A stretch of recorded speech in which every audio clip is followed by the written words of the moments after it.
యోహాను రాసిన దర్శన గ్రంథము 15వ అధ్యాయము. తుది జాడ్యము గల దేవదూతలు. అప్పుడు దివియందు నేను మరి ఒక అత్యాశ్చర్యకరమగు సంకేతమును చూచితిని. 7 అరిష్టములను ధరించిన 7 దేవదూతలు నాకు అట గోచరించిరి. ఏలయనా వానితో దేవుని ఆగ్రహము పరిసమాప్తమాయెను. అగ్నితో కూడి గాజువలే మెరయుచు సముద్రము వలె విస్తరించియున్న ఒకదానిని నేను చూచితిని. ఆ మృగము పైనను దాని విగ్రహము పైనను గెలుపును సాధించిన వారిని, సంఖ్యచే సూచింపబడు నామము గల వానిపై విజయము పొందిన వారిని కూడా నేను చూచితిని. వారు ఆ గాజు సముద్రము వలె గోచరించు దాని తీరమున నిలబడి ఉండిరి. వారి చేతులలో దేవుడు ప్రసాదించిన వీణలు ఉండెను. దేవుని సేవకుడగు మోషే గీతమును, గొర్రెపిల్ల గీతమును వారు ఇట్లు పాడుచుండిరి. సర్వశక్తిమంతుడవగు దేవా, ఓ ప్రభు, నీ కృత్యములు ఎంత ఆశ్చర్యకరములు, ఎంత మహిమాన్వితములు! సర్వజాతులకు చక్రవర్తి, నీ మార్గములు ఎంత నిర్దోషములు, సత్యాన్వితములు! ఓ ప్రభు, నీ నామమునకు భయపడని వాడెవ్వడు? నీ మహిమను ప్రకటింపక తిరస్కరించు వాడెవ్వడు? ఏలయనా నీవు మాత్రమే పవిత్రుడవు. నీ సత్కార్యములు అందరకు సువిదితమైనవి కనుక సర్వజాతులను నిన్ను చేరి నిన్నే ఆరాధించును. తరువాత దివ్యందలి సాక్ష్యపు గుడారము గల ఆలయము తెరువబడుట చూచితిని. 7 జాడ్యములను ధరించిన 7 దేవదూతలు ఆ ఆలయము నుండి బయల్వెడలిరి. వారు తెల్లని వస్త్రములను ధరించి ఉండిరి. వారి వక్షముల యందు బంగారపు పట్టీలు ఉండెను. అంతా ఆ 4 జీవులలో ఒకటి నిత్యుడగు దేవుని ఆగ్రహముతో నిండిన 7 బంగారు పాత్రలను ఆ 7 దేవదూతలకును ఇచ్చెను. దేవుని మహిమ నుండి, శక్తి నుండి వెలువడిన ధూమముతో ఆ ఆలయము నిండి ఉండెను. ఆ 7 దేవదూతలచే కల్పింపబడిన 7 జాడ్యములు ముగియునంత వరకు ఎవ్వరునూ ఆ ఆలయమును ప్రవేశింపజాలకపోయిరి. 16వ అధ్యాయము. దేవుని ఆగ్రహ పాత్రలు. అప్పుడు ఆ దేవాలయము నుండి ఒక గొప్ప స్వరము ఆ 7 దేవదూతలతో పలుకుట వినబడెను. దేవుని ఆగ్రహముతో కూడిన 7 పాత్రలను భూమిపై కురియింపుడు, పొండు అని ఆ స్వరము పలికెను. కావున మొదటి దేవదూత భువిని చేరి తన చేతి పాత్రను కృమ్మరించెను. ఆ మృగము ముద్రను ధరించిన వారికి, దానిని ఆరాధించిన వారికి శరీరములపై భయంకరములు బాధాకరములగు పుండ్లు పుట్టెను.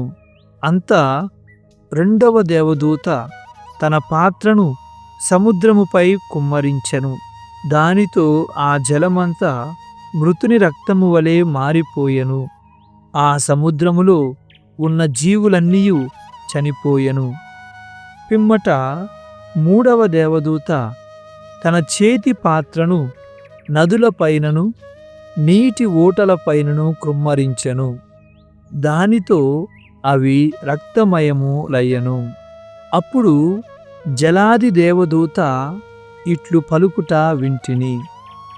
భూత వర్తమాన కాలములలో ఉన్న ఓ పవిత్రుడా, నీవు న్యాయవంతుడవు.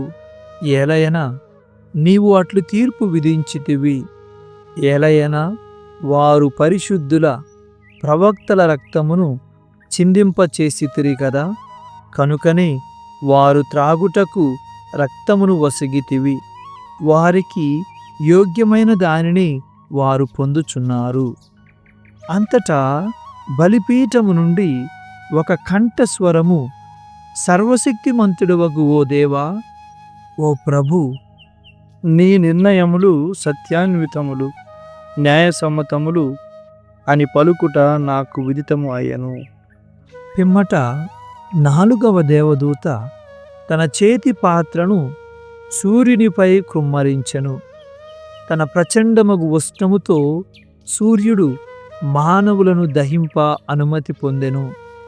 ఆ ఉష్ణ తీవ్రతచే మాడిపోయిన మానవులు ఈ జాడ్యములకు అధిపతియగు దేవుని నామమును దూషించిరి. కాని వారు తమ పాపములకు పశ్చాత్తాపపడుట గాని దేవుని మహిమను స్తుతించుట గాని చేయలేదు. అనంతరము 5వ దేవదూత తన చేతి పాత్రను ఆ మృగము యొక్క సింహాసనముపై కుమ్మరించెను.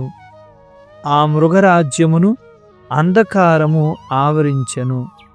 బాధచే జనులు తమ నాలుకలను కొరుకుకొనిరి. తమ బాధలకు కురుపులకు దివ్యందలి దేవుని దూషించిరి. కాని తమ దుర్మార్గముల నుండి వారు మరలలేదు. అప్పుడు 6వ దేవదూత యూఫ్రటీసు మహానదిపై తన పాత్రను కుమ్మరించెను. తూర్పు నుండి వచ్చు రాజులకు మార్గము సిద్ధము చేయ ఆ నది ఎండిపోయెను. అంతలో కప్పల వలె కానవచ్చుచున్న 3 అపవిత్ర ఆత్మలను చూచితిని. అవి సర్పము నోటి నుండి, మృగము నోటి నుండి, అసత్య ప్రవక్త నోటి నుండి ఒకటొకటిగా వెలువడెను. మహాత్యములను ప్రదర్శించు దయ్యముల ఆత్మలే అవి. అవి భువి అందలి రాజులను దరిచేరును. సర్వశక్తిమంతుడగు దేవుని మహాదినమున ఆయనతో యుద్ధము వనర్ప వారిని కూడదీయుటకై అవి ప్రయత్నించును. ఆలకింపుడు, నేను దొంగవలే వచ్చుచున్నాను. మెలకువగా ఉండి తన వస్త్రములను కాపాడుకొనువాడు ధన్యుడు. అప్పుడు అతడు దిగంబరిగా తిరగవలసిన అవసరము తప్పును. 10 మందిలో సిగ్గుపడవలసిన అవసరమును తప్పును. అప్పుడు ఆత్మలు ఆ రాజులనందరినీ ఒక చోట చేర్చెను. ఆ ప్రదేశము హీబ్రూ భాషలో ఆర్మెగెడ్డోన్ అని పిలువబడును. అంతటా 7వ దేవదూత తన చేతి పాత్రను గాలిలో కుమ్మరించెను. అప్పుడు దేవాలయములోని సింహాసనము నుండి ఒక గంభీర ధ్వని ఇట్లు వినబడెను, సమాప్తమైనది అని ఆ స్వరము పలికెను. అంతటా మెరుపులు, గర్జనలు, ఉరుములు, భూకంపములు సంభవించెను. సృష్ట్యాది నుండియు అట్టి భూకంపము ఎన్నడూనూ కలుగలేదు. ఇది భయంకరమగు భూకంపము. ఆ మహానగరము 3 విభాగములుగా చీలిపోయెను. అన్ని దేశముల యందరి నగరములును ధ్వంసమయ్యను. మహానగరమగు బబిలోనియాను దేవుడు మరువలేదు. తన ప్రచండ ఆగ్రహమును మద్యమును ఆ నగరము తన మద్యపాత్ర నుండి త్రాగునట్లు దేవుడొనర్చెను. ద్వీపములు అంతరించెను, పర్వతములు అదృశ్యమయ్యను. ఆకాశము నుండి మనుషుల మీద వడగండ్ల వాన కురిసెను. అందు ఒక్కొక్క శిలయు ఒక మణుగు బరువు కలదైనట్లు తోచెను. ఆ వడగండ్ల జాడ్యము మహాదారుణమైనది. కనుకనే ఆ వడగండ్ల వానకు మానవులు దేవుని దూషించిరి. 17వ అధ్యాయము. గొప్ప వేశ్య. అప్పుడు ఆ 7 పాత్రలు గల 7 దేవదూతలలో ఒకడు నా కడకు వచ్చి నాతో రమ్ము, అనేక జలములపై ఆసీనురాలైన మహావేశ్య ఎట్లు శిక్షింపబడనున్నదో నీకు చూపెదను. భువి అందలి రాజులు ఈ మహావేశ్యతో వ్యభిచరించిరి. ఆమె యొక్క జారత్వమును మద్యమును గ్రోలుట ద్వారా భువి అందలి ప్రజలు త్రాగుబోతులైరి అని పలికెను. నేను ఆత్మవశుడనైతిని. దేవదూత నన్ను ఒక ఎడారికి తీసుకొని పోయెను. అట ఒక ఎర్రని మృగముపై కూర్చుండి ఉన్న ఒక స్త్రీని నేను చూచితిని. ఆ మృగము సర్వావయములందును దుష్టనామములు లిఖింపబడి ఉండెను. ఆ మృగమునకు 7 తలలు 10 కొమ్ములు.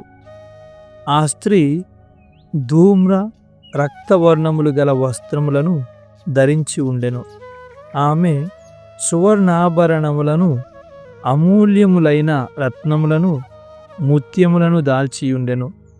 ఆమె హస్తమున ఒక సువర్ణ పాత్రను ధరించెను. అది ఆమె అసహ్యకరములు, జుగుప్సాకరములు, వ్యభిచార సంబంధమైన అపరిశుద్ధతతో నిండి ఉండెను. ఆమె నుదిటి యందు ఒక రహస్యార్థము గల నామము లిఖింపబడి ఉండెను. వేశ్యలకు మాతయు, లోకమునందలి దుర్నీతులకు తల్లియు అగు బబులోనియా మహానగరము అని అట రాయబడి ఉండెను. ఆమె పునీతుల మరియు యేసు కొరకు ప్రాణమును ఇచ్చిన వేదసాక్షుల రక్తపానముచే మత్తిల్లి ఉండుట నేను గమనించితిని. నేను ఆమెను చూచి మహాశ్చర్యపడితిని. నీవు ఏల ఆశ్చర్యపడితివి అని దేవదూత నన్ను అడిగెను.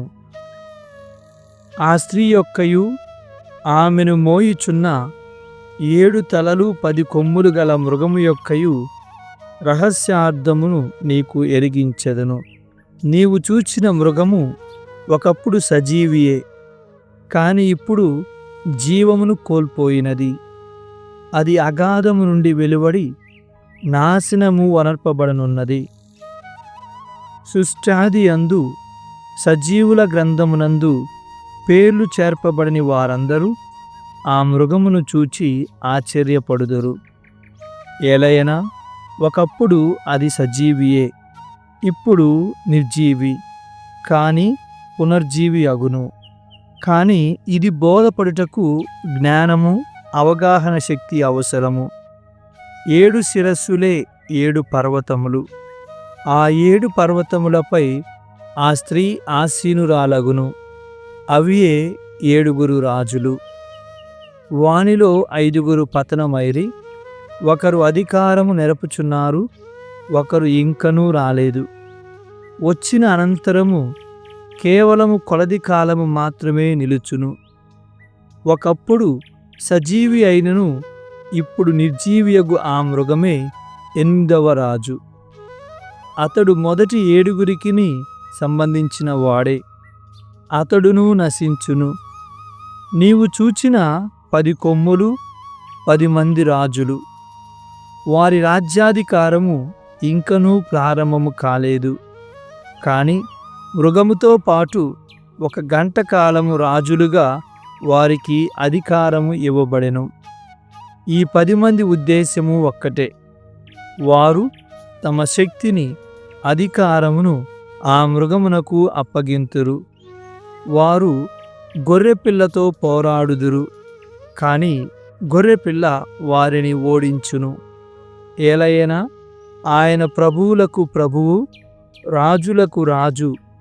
అతనితో ఉన్నవారు, పిలువబడిన వారు, ఎన్నుకొనబడిన వారు, విశ్వాసపాత్రులు. ఆ దేవదూత ఇంకను నాతో ఇట్లు చెప్పెను. వేశ్య కూర్చుండి ఉండెడి నీళ్లే ప్రజలు, ప్రజా సమూహములు, జాతులు, భాషలు. నీవు గమనించితివి గదా.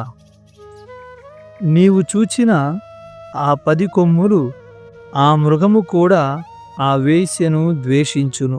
అవి ఆమెకు ఉన్న సమస్తమును గ్రహించి ఆమెను వివస్త్రగా వదిలివేయును.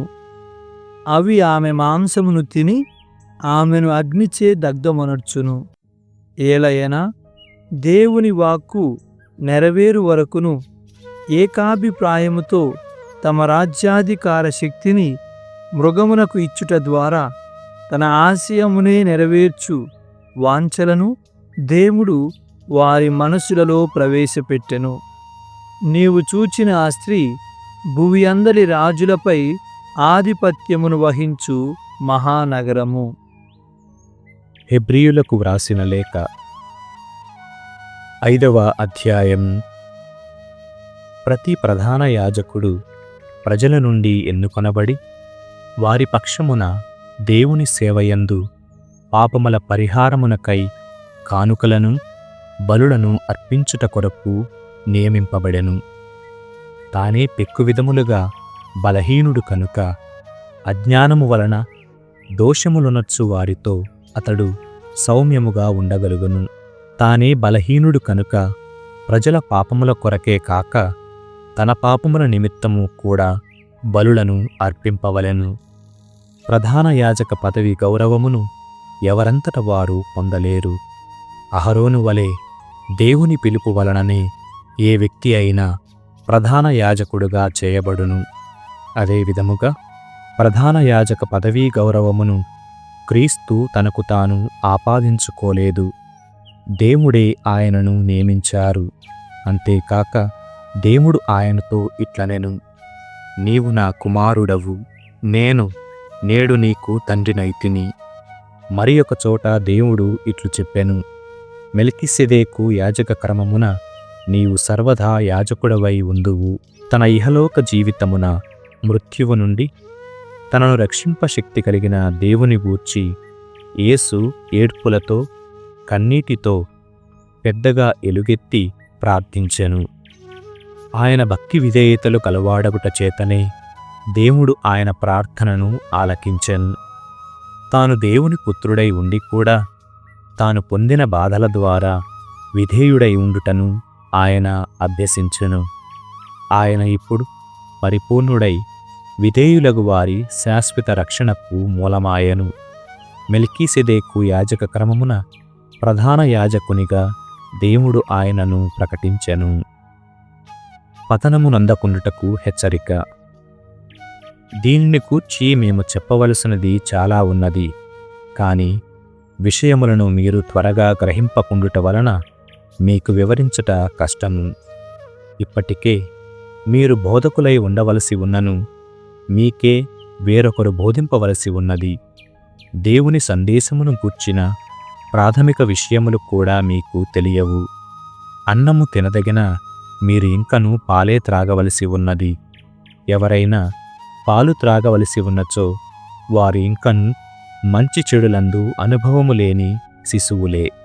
అట్లు కాక బలమైన ఆహారము వయోజనుల కొరకైనది. వయోజనులు తమ అనుభవం వలన మంచి చెడుగుల యందలి తారతమ్యమును అభ్యాసము వలన గ్రహింపగలుగుదురు. 6వ అధ్యాయము. కావున క్రీస్తు సందేశమునందలి ప్రారంభ దశను వదలి పరిపక్వమైన బోధనల వైపుకు సాగిపోదము. ప్రయోజనరహితములగు పనుల నుండి విముఖులమై దేవుని విశ్వసింపవలనను విషయమును తిరిగి మనము ప్రస్తావింపరాదు. అట్లే బప్తిస్మ బోధనను గూర్చి, హస్త నిక్షేపణమును గూర్చి, మృతుల పునరుత్థానమును గూర్చి, శాశ్వతమగు తీర్పును గూర్చి తిరిగి మనము ప్రస్తావింపరాదు. దేవుని అనుమతి ఉన్నచో ముందుకు సాగుదము. జ్ఞానవృద్ధి కలిగిన వారిని తిరిగి పశ్చాత్తాప మార్గమునకు తెచ్చుట ఎట్లు? ఒకప్పుడు వారు జ్ఞానజ్యోతిని పొంది పరలోక వరమును చవిచూచిరి, పవిత్రాత్మలో భాగస్వాములైరి, దేవుని సువార్తను, భవిష్యత్కాలపు శక్తుల ప్రభావములను రుచిచూచిరి, అయినను భ్రష్టులైరి. వారు దేవుని కుమారుని తిరిగి సిలువ వేయుచు బహిరంగముగా అవమానముల పాలు చేయుచున్నందున వారిని పశ్చాత్తాపమునకు తిరిగి మరల్చుట అసాధ్యము. ఎలయన భూమి తనపై తరచుగా కురియు వాననీటిని గ్రహించి వ్యవసాయము చేయు వారికి అనుకూలమైన పంట పండించిన ఎడల దేవుని దీవెనను పొందును. కాని అది ముళ్ళ పొదలు, కలుపు మొక్కలు పెరుగు భూమి అయినచో విలువలేనిది అగును. అట్టిదానికి దేవునిచే శపింపబడు ప్రమాదమున్నది. అది అగ్నిచే దహింపబడి నాశనము చేయబడును. ప్రియ సోదరులారా, మేమిట్లు మాట్లాడుచున్నను, మీరు ఇంతకంటెను మంచి రక్షణదాయకమైన స్థితిలో ఉన్నారని మాకు గట్టి నమ్మకము. దేవుడు అన్యాయము చేయువాడు కాడు. మీరు చేసిన పనులను తోడి సోదరులకు వనర్చుచున్న సహాయముల ద్వారా ఆయన యందు మీరు ప్రదర్శించు ప్రేమను ఆయన మరచిపోడు. అయినను మీలో ఒక్కొక్కడు మీ నిరీక్షణ పరిపూర్ణమగు నిమిత్తము మీరు ఇంతవరకు చూపిన ఆసక్తిని చివరి వరకు ప్రదర్శింపవలెనని మేము కోరుచున్నాము. మీరు సోమరులు కారాదు. అంతేకాక విశ్వాసముతో ఓర్పుతో దేవుని వాగ్దానములకు వారసులగు వారిని మీరు అనుసరింపుడు. దేవుని దృఢ వాగ్దానము. దేవుడు అబ్రహామునకు వాగ్దానము చేసినప్పుడు తాను చేసిన వాగ్దానమును నెరవేర్తునని ప్రతిజ్ఞ చేసెను. తనకంటే అధికుడు మరియొకడు లేకుండటచే ఆయన తన పేరు మీదనే ప్రతిజ్ఞయొనర్చెను. నేను నిన్ను దీవించి నీ వంశమును అభివృద్ధి చేయుదునని నీకు వాగ్దానమొనర్చుచున్నాను అని దేవుడు చెప్పెను. అబ్రహాము చాలా ఓర్పు గలవాడగుట వలన దేవుని వాగ్దాన ఫలమును అతడు పొందెను. మానవులు ఒక ప్రతిజ్ఞ చేయునప్పుడు తమకంటే ఉత్తమమగు దాని నామమును ఉపయోగించుదురు. అట్టి ప్రతిజ్ఞ వారి మధ్యనున్న అన్ని వివాదములను పరిష్కరించును. అటులనే తన వాగ్దాన ఫలమును పొందబోవు వారితో తన ఉద్దేశములో ఎట్టి మార్పు కలగబోదని స్పష్టము చేయ దేవుడు సంకల్పించెను. కనుకనే తన వాగ్దానమునకు ప్రమాణమును కూడా జోడించెను. కావున ఈ రెండు విషయములు మార్పులేనివి. ఇవి దేవుడు అసత్యమాడజాలని విషయములు. కనుక శరణాగతులమైన మనము మన ముందుంచబడిన ఈ నిరీక్షణను దృఢముగా నిలిపి ఉంచుకున్నటకు మరింత ప్రోత్సహింపబడుచున్నాము. ఈ నిరీక్షణ మన హృదయములకు ఓడలంగరు వంటిది. అది నిశ్చలమైనది, స్థిరమైనది. అది పరలోక దేవాలయపు తెరలో నుండి గర్భాలయములోనికి చొచ్చుకొని పోవును. మన కొరకై మనకంటే ముందే యేసు అచట ప్రవేశించెను. ఆయన మెల్కీసెదెకు యాజక క్రమమున శాశ్వతముగా ప్రధాన యాజకుడయ్యెను. 7వ అధ్యాయము. యాజకుడగు మెల్కీసెదెకు.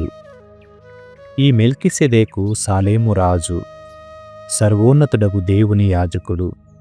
రాజులను సంహరించి యుద్ధభూమి నుండి అబ్రహాం మరలి వచ్చుచుండగా మెల్కీసెదెకు అతనిని కలుసుకొని ఆశీర్వదించెను.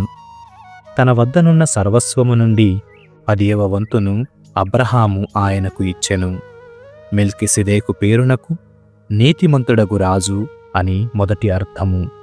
అతడు సాలేమునకు రాజగుట వలన శాంతి కాముకుడగు రాజు అని ఆయన పేరుకు అర్థము. తండ్రి, తల్లి, వంశావళి లేని జీవిత కాలమునకు ఆది అయినను జీవమునకు అంతమైనను లేని అతడు దేవుని కుమారుని పోలి ఉన్నాడు. అతడు శాశ్వతముగా యాజకుడై ఉండును. కనుక అతడు ఎంత గొప్పవాడో మీరు గ్రహింపగలరు.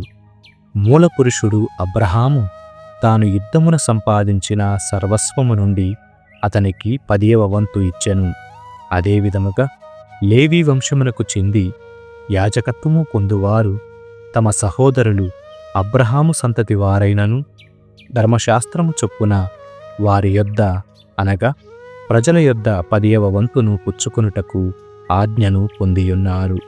కాని మెల్కీసెదెకు లేవీ సంతతివాడు కాకపోయినను అబ్రహాము నుండి 10వ పాలు వసూలు చేసుకొని దేవుని వాగ్దానములను పొందిన అతనిని దీవించెను. తక్కువవాడు ఎక్కువ వాని చేత దీవింపబడుననుట నిర్వివాదము. ఇచ్చట 10వ వంతు వసూలు చేయువారు మానవ మాత్రులైన యాజకులు. కాని అచట పవిత్ర గ్రంథము చెప్పినట్లు 10వ పాలును పొందినది అమరుడగు మెల్కీసెదెకు. అనగా అబ్రహాము 10వ పాలు చెల్లించినప్పుడు 10వ పాలు వసూలు చేయు ఆ లేవీ కూడా అతని ద్వారా చెల్లించెను. కాని అప్పటికి ఇంకను లేవీ జన్మింపలేదు. అనగా మెల్కిసెదెకు అబ్రహాము కలిగినప్పటికీ లేవీ తన పూర్వుడగు అబ్రహామునందు అంతర్గతుడై ఉండెను. ఆ లేవీయులు యాజకులై ఉండగా ప్రజలకు ధర్మశాస్త్రము ఇయ్యబడెను. కనుక ఆ యాజకుల వలన సంపూర్ణ సిద్ధి కలిగియున్నచో అహరోను క్రమమున గాక మెల్కిసెదెకు యాజక క్రమమున మరి ఒక రకమగు యాజకుడు రావలసిన అవసరము ఉండేది కాదు. ఎట్లనా యాజకత్వము మార్చబడినప్పుడు చట్టమునందును మార్పు రావలసి ఉండును. మన ప్రభువును గూర్చియే ఈ విషయములు చెప్పబడినవి. ఆయన వేరొక తెగకు చెందినవాడు. ఆ జాతి వారి నుండి మరి ఎవ్వరునూ బలిపీఠమునొద్ద పరిచర్య చేయలేదు. ఆయన యూదా తెగయందు జన్మించిననుట విదితమే. అంతేకాక మోషే యాజకులను గూర్చి చెప్పినప్పుడు ఈ జాతిని పేర్కొనలేదు. మెల్కిసెదెకు వంటి మరి ఒక యాజకుడు. విషయము మరింత స్పష్టమగుచున్నది. మెల్కిసెదెకు వంటి వేరొక యాజకుడు వచ్చియున్నాడు. శరీరానుసారముగా చట్టపు నియమమును బట్టి ఆయన యాజకుడుగా చేయబడలేదు. అనంతమగు ఒక జీవశక్తిచే ఆయన యాజకుడాయను. ఏలయన పరిశుద్ధ గ్రంథమిట్లు చెప్పుచున్నది, మెల్కిసెదెకు యాజక క్రమమున నీవు సర్వదా యాజకుడవై ఉందువు. కావున పాత నియమము బలహీనము నిరుపయోగము అగుటచే త్రోసిపుచ్చబడినది. మోషే చట్టము దేనిని సమగ్రము చేయజాలకుండెను. కనుక ఈనాడు అంతకంటే ఉత్తమమగు ఒక నిరీక్షణ దాని వెంట ప్రవేశపెట్టబడినది. దాని ద్వారా మనము దేవునికి సన్నిహితులము కాగలము. అంతేకాక ప్రమాణము లేకుండా యేసు యాజకుడు కాలేదు. పూర్వము ఇతరులు ప్రమాణము లేకుండా యాజకులైరి. దేవుడు ఆయనతో ప్రభు ఒక ప్రమాణము చేసెను. ఆయన మనస్సు మార్చుకొనడు. నీవు సర్వదా యాజకుడవై ఉందువు అని పలుకటచే యేసు ప్రమాణపూర్వకముగా యాజకుడయ్యను. కావున ఈ ప్రమాణము యేసును మరింత మేలైన నిబంధనకు పూచీదారుగా కూడా చేయుచున్నది. వేరొక భేదము కూడా ఉన్నది. పూర్వ యాజకులు పెద్ద సంఖ్యలోనున్నారు. ఎందుకనగా వారు మృత్యుపాలై తమ పనిని సాగింపలేకపోవుటయే. కాని యేసు శాశ్వత జీవి కనుక ఆయన సదా యాజకత్వము కలిగి ఉన్నాడు. ఆయన ప్రజల పక్షమున దేవునికి మనవి చేయుటకు శాశ్వత జీవి అయి ఉన్నాడు. కావున తన ద్వారా దేవుని చేరువారిని రక్షించుటకు ఆయన ఇప్పుడు ఎల్లప్పుడూ సమర్థుడే. కావున ఇట్టి ప్రధాన యాజకుడు మనకు ఉండుట సమంజసమే. ఆయన పవిత్రుడు, నిర్దోషి, నిష్కల్మషుడు, పాపాత్ములగు మనుజుల నుండి వేరు చేయబడి జ్యోతిర్మండలము కంటే ఉన్నతుడుగా చేయబడినవాడు. ఆయన ఇతర ప్రధాన యాజకుల వంటి వాడు కాదు. ప్రతిదినము మొదట తన పాపముల కొరకు, తరువాత ప్రజల పాపముల కొరకు బలులను అర్పింపవలసిన అవసరము ఆయనకు లేదు. తన్ను తాను అర్పించుకొనినప్పుడు ఒకే ఒక బలిగా శాశ్వతముగా అర్పించుకొనెను. మోషే చట్టము బలహీనులగు వ్యక్తులను ప్రధాన యాజకులుగా నియమించును. ఆ చట్టమునకు తదుపరి కాలమున వచ్చిన దేవుని ప్రమాణవాక్కు సర్వదా సంపూర్ణుడుగా చేయబడిన దైవపుత్రుని నియమించెను. 8వ అధ్యాయము. యేసు నూతన నిబంధన ప్రధాన యాజకుడు. మనము చెప్పుచున్న విషయ సారాంశమిది. పరలోకమున సర్వేశ్వరుని సింహాసనము కుడిప్రక్కన కూర్చుండి ఉండెడి ప్రధాన యాజకుని మనము పొందియున్నాము. ఆయన పరమ పవిత్రమగు అనగా మానవ నిర్మితము కాని దేవునిచే ఏర్పరపబడిన నిజమైన గుడారమున ప్రధాన యాజకుడుగా ఉండును. ప్రతి ప్రధాన యాజకుడు దేవునికి కానుకలు నర్పించుటకు, బలులను సమర్పించుటకు నియమింపబడును. కనుకనే మన ప్రధాన యాజకుడు సమర్పించుటకు ఏదియో ఒకటి ఉండవలెను. ఆయన ఇంకను భూమియందే ఉన్నచో యూదుల నిబంధనలను అనుసరించి కానుకలను అర్పించు యాజకులు ఉన్నారు కనుక ఆయన యాజకుడే కాకపోయి ఉండును. యాజకులుగా వారు చేయు పని యథార్థముగా పరలోకమందుండు దానికి కేవలము అనుకరణము ఛాయామాత్రమునై ఉన్నది. మోషే గుడారమును నిర్మించినప్పుడు పర్వతముపై నీకు ప్రదర్శింపబడిన మాదిరిగా అన్నీ అమర్చబడినట్లు జాగ్రత్తపడుము అని దేవుడు అతనితో చెప్పెను. మరింత గొప్ప విషయములను గూర్చిన వాగ్దానములపై ఆధారపడి ఉన్నందున దేవునికి మానవులకు మధ్య క్రీస్తు ఏర్పరిచిన నిబంధన మరింత శ్రేష్టమైనది. అట్లే వారికంటే చాలా గొప్పదగు యాజకత్వ కార్యము యేసునకు ఇయ్యబడెను. మొదటి నిబంధన కొరత లేనిదైన ఎడల రెండవ నిబంధనకు అవసరమే ఉండియుండకపోవును. కాని దేవుడు తన ప్రజల యందు దోషమును ఎత్తిచూపి ఇట్లు చెప్పెను. ప్రభు ఇట్లు చెప్పుచున్నాడు, ఇశ్రాయేలు ప్రజలతోనూ యూదా తెగతోనూ నేను ఒక క్రొత్త నిబంధనను చేసుకొను రోజులు సమీపించుచున్నవి. ఐగుప్తు దేశము నుండి బయల్వెడలుటకు వారిని నేను చేయి పట్టుకొని నడిపించిన నాడు వారి పితరులతో నేనొనర్చుకొనిన నిబంధన వలె ఇది ఉండదు. నేను వారితో ఒనర్చుకొనిన నిబంధనకు వారు కట్టుబడి ఉండలేదు. కావున వారిని గూర్చి నేను శ్రద్ధ వహింపలేదు అని ప్రభువు చెప్పుచున్నాడు. తదనంతరము ఇశ్రాయేలు ప్రజలతో నేనొనర్చుకున్న నిబంధన ఇది అని ప్రభువు చెప్పుచున్నాడు. నా చట్టములను వారి మనస్సులందు ఉంచెదను, వారి హృదయములపై వానిని వ్రాయుదును. నేను వారికి దేవుడనై ఉందును, వారు నా ప్రజలై ఉందురు. ప్రభువును తెలుసుకొనుడు అని వారి యందు ఎవ్వరు ఇరుగు పొరుగులకు గాని స్వజాతీయులకు గాని బోధింపవలసి ఉండదు.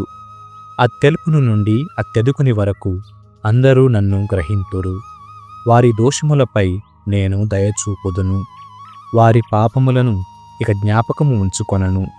క్రొత్త నిబంధనను గూర్చి ప్రసంగించుటచే దేవుడు మొదటి దానిని పాతదిగా చేసెను. పాతదై శిథిలమగు ఏదైనా త్వరలో కంటికి కనపడకుండా పోవును. సామెతల గ్రంథము 31వ అధ్యాయము. ఆమె పెనిమిటి సభలో పెద్ద మనుషుల నడుమ కూర్చుండి ఎల్లరి మన్నన పొందును. ఆమె నారబట్టలు నడికట్టులు తయారు చేసి వర్తకులకు అమ్మును. ఆ గృహిణి బలవంతురాలు, ఆమె ఎల్లరి నుండి గౌరవమును బడయును. భవిష్యత్తును గూర్చి ఆందోళనము చెందదు.